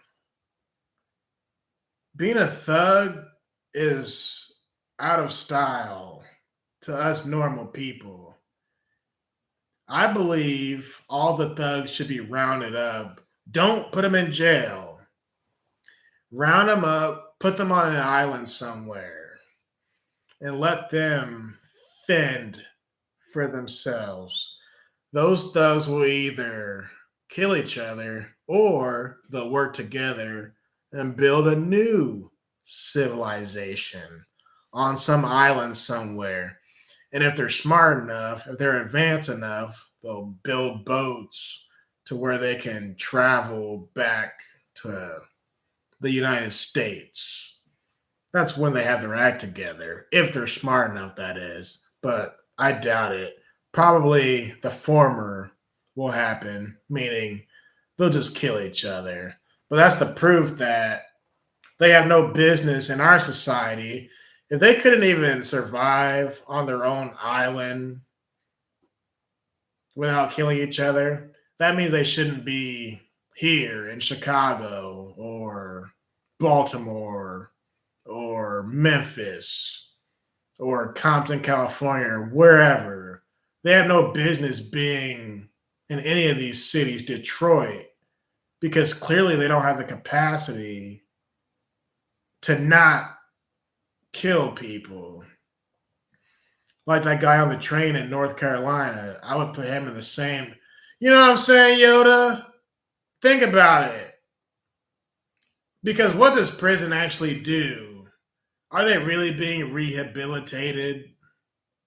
See, this is off the cuff. This is like me freestyling. Think about that, Yoda. Remember what Sloppy Joe used to say? Just think about it. Think about all we've gone done. No, think about it. Don't put them in jail. Because when they go to jail, what happens? You get to lift weights for free. You get to eat 3 meals a day for free. You get to play a PlayStation, an Xbox. You get a nice, warm, cozy bed. You got heat.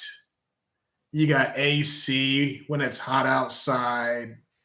You get to play basketball. You get to have visitors. All kind of stuff. You got cooks and chefs who make the meals. You would probably have housekeeping, right? Or I think in the prisons, they kind of wash their own clothes. Anyway, my point is they get all this nice stuff, right? In some cases, nicer than what people have on the outside. So it's like, if you're a gangbanger, if you're a thug, if you're a scumbag, why would you then go to a place that's going to make you just as comfortable, if not more comfortable, than you were before you went to jail? No. Let's put all these people on a big island somewhere, maybe a volcano island. Let them fend for themselves. Let's see what happens. There might be some thugs who will be like, hey, yo, listen here. We need to work together. But the idiot thugs, because many thugs are smart when it comes to, streets and whatnot. So there will be a division, right? You'll have the smart thugs and scumbags and gangbangers. They're going to be cool. They're going to team up, build an alliance. They'll try to build their own thug civilization. But then you'll have the thuggery thugs, the idiot thugs, the ones who just mess stuff up, FS up. You'll have those people who will, again, try to mess everything up. So that's how the decent thugs will have to separate themselves from the indecent thugs. And that's how they weed away all the scumbags. And then the thugs who are like apologetic, who have remorse for their actions, they'll build. And if they can prove that they're, productive, and oh, look, they just built a little civilization. We should allow those people back into the United States, into society, because they proved that they're worth a damn. They proved to us they have the wherewithal and the capacity to do better. Or maybe they just did it to survive. Survival of the fittest, right? Either way, I don't want these people in my backyard. I don't want these people next door to me. You know what I'm saying? Round them up. In my last video, I talked about putting them in like an insane asylum, like Arkham Asylum, but I changed my mind completely. Put them on an island. Put them on Epstein's island. How about that? I seriously doubt that island is being used because the whole thing probably got shut down. See, this is why people need to listen to my ideas, because that's a damn good idea. I just came up with that now. I just came up with that. So you guys heard it first. Put them on an island somewhere. That way, we have less taxes going towards mental institutions, less taxes going towards jails and prisons and penitentiaries. Let them fend for themselves on an island somewhere. And if that island gets full of criminals, start putting criminals on a different island, a neighboring island. And essentially what will happen is you'll just have different tribes, different islands, and they'll probably end up going to war with each other, and they'll kill each other. But it won't have anything to do with us. It'll be out of our hands. You know what I mean? What's this about a motorcycle accident? Go to Roll TV. He claims he has devices inside his body. I know. See, I don't even know what you guys are talking about. I really don't.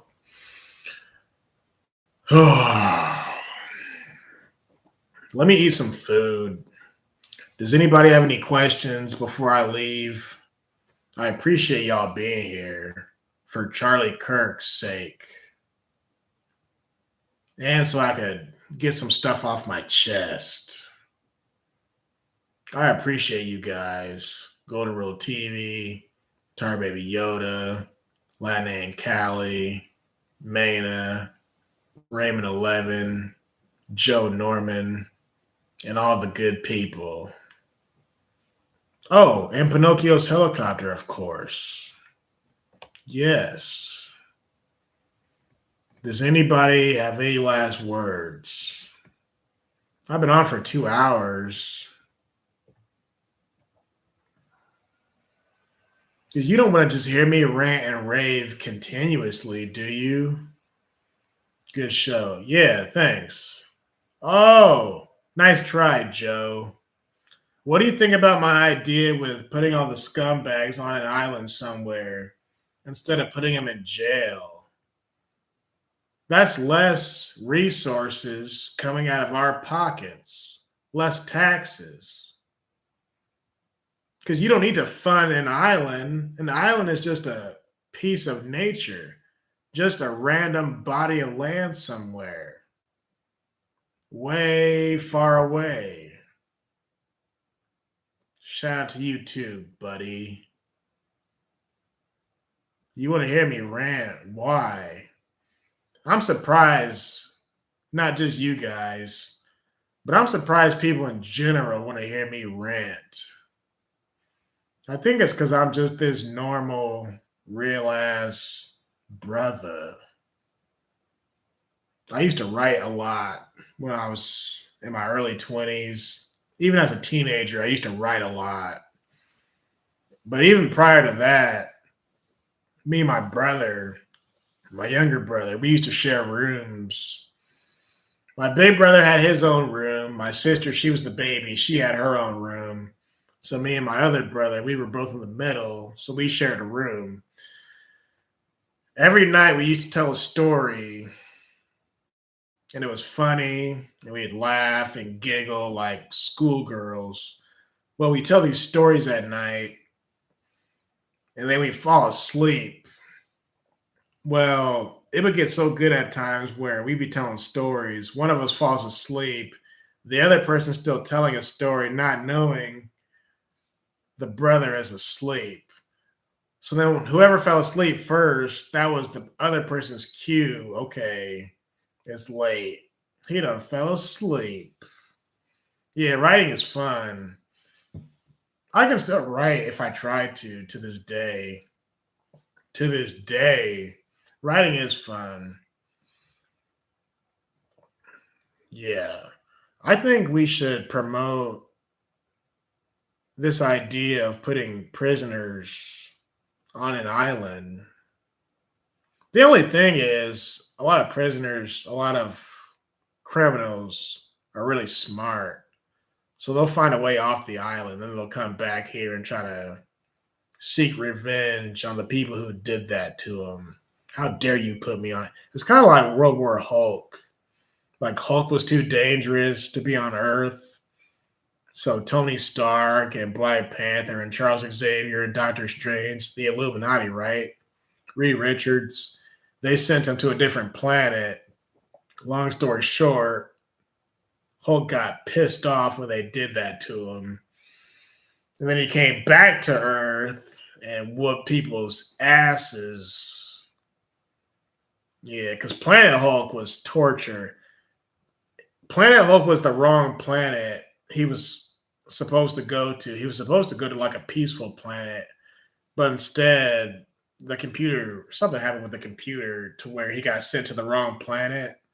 And that planet was like torture, and they turned him into a slave and stuff. And then he got this woman pregnant who he actually loved. She lost her baby. So when that happened, when she died and the baby died, Hulk felt he lost everything. So then he found a way to come back to Earth, and he whooped everybody. That's called World War Hulk. War World Hulk is the sequel to Planet Hulk. So that's the only thing. If a criminal gets sent to that island, he could find a way to build a boat and come back. But that's what the border patrol is for, right? The border patrol is to make sure the scumbags don't come back. So this could go, oh yeah, Hulk got it in, buddy.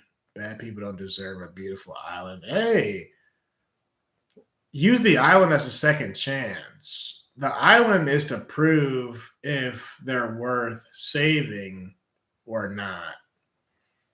Or just give them the death penalty. I don't know. There are people out there smarter than me, perhaps with better ideas. The problem is with these politicians, their ideas suck. Like, let's just give these people a hug. Let's just rub their back. No, the hell with that. Either put them in an asylum somewhere or put them on an island somewhere. Because think about it, we're Americans. We don't know how to fend for ourselves, Mommy Africa. We don't know how to survive on our own. We don't know a world without a grocery store 5 feet away, right? So going on an island is the ultimate punishment because now you have to learn how to fish, you have to learn how to hunt, which people don't know how to do, right? Especially criminals and gangbangers. So what they will do, they will eat each other. That's a fact. So going to an island is the worst punishment. It's actually worse than the death penalty because now they really have to see the death penalty. That's too easy, right? That's too easy. If you're on an island with a bunch of deranged lunatics just like you, that's called fear. That's scary stuff because you're already a psycho, right?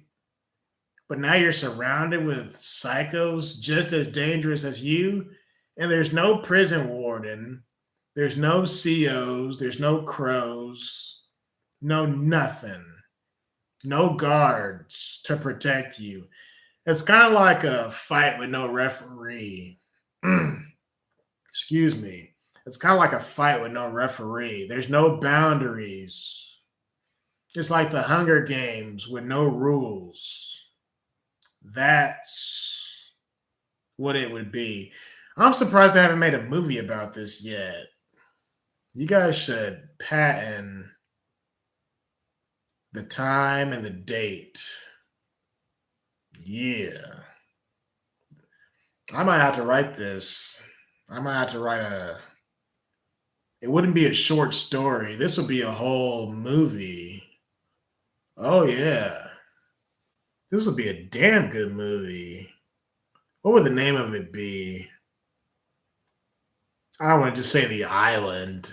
That's too cliche. Death Island. Land of Scumbags. Yeah. Because prison's too easy for them. The death penalty, that's too easy. It's kind of like in Justice League. In Justice League, the cartoon, there was this planet called War World. And on War World, it was like a gladiator planet where all these, many of them were criminals. They would fight and fight and continue fighting for like entertainment purposes. But the point is, it was on a whole different planet and they were away from the general public. But then they would also go to different planets to fight. One planet was like for garbage. It was a planet full of garbage. I wish we could put people on different planets. You know, if we could put all the scumbags on a different planet, that would be even better than an island. Because now they're guaranteed to not come back. Oh man. It's 2:30 in the morning.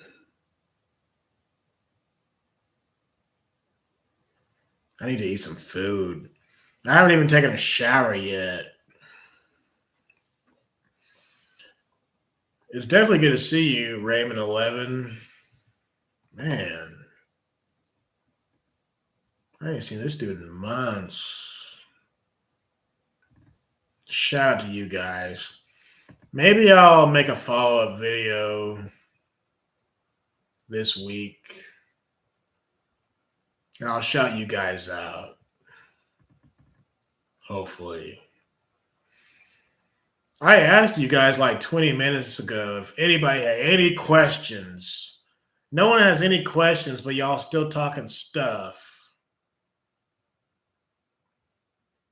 You call Hank today, girlfriend? or yesterday. I don't really like what you said about the Ukrainian victim. Yeah, that wasn't very nice. You're talking about yesterday, okay. What you said wasn't very nice. I'll just leave it at that.